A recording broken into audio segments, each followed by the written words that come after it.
What's up, Ken folk? Some big news coming out of Auburn. Philip Montgomery and Auburn have elected to part ways. I'm going to give my opinions on this.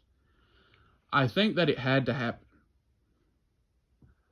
I really feel like him and Montgomery and Freeze never really clicked offensively. You could see it at times where it was starting to work. At first, I really thought that when we hired Montgomery, it was going to be a teamwork thing. It didn't really seem like that. It seemed like some games it was all Coach Freeze offense, and some games it was all Montgomery offense.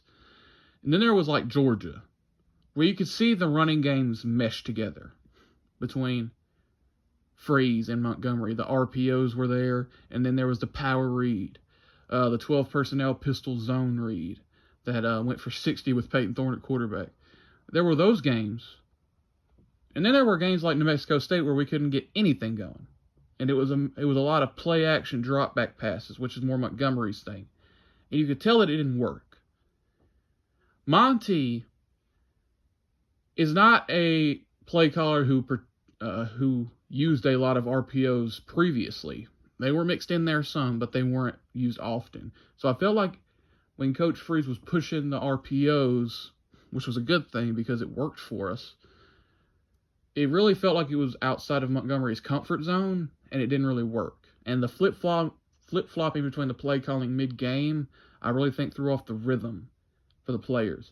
So I think it's going to be good that Hugh Freeze will likely call plays in 24. I don't know what we're going to do about OC, though. Is he going to bring in an ace recruiter?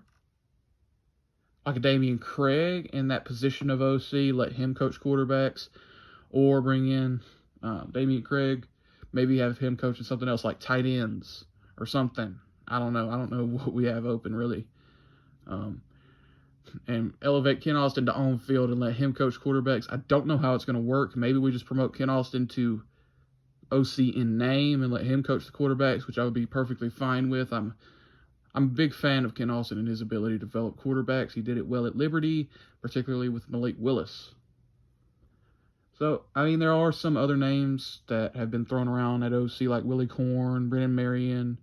If you don't know, Willie Corn's the OC at Liberty under Jamie Chadwell, a rising superstar in the coaching ranks.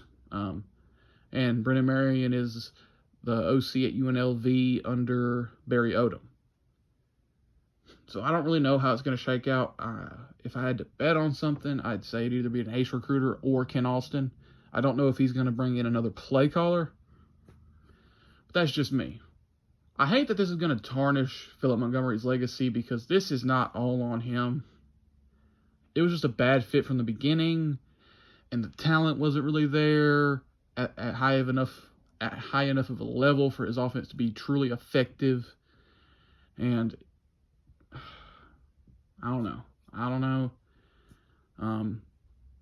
I wish the best for him where he ends up, whether he goes the G5 route as an OC again, or maybe somebody will give him another shot as a head coach. He was okay at Tulsa. Maybe he gets another Power 5 OC gig. I don't know what's open right now. But he's been a Class Act since he got here. And I have a high level of respect for Philip Montgomery, and I think we all should. But I think we should also agree it's probably the best move for us to part ways. War Eagle.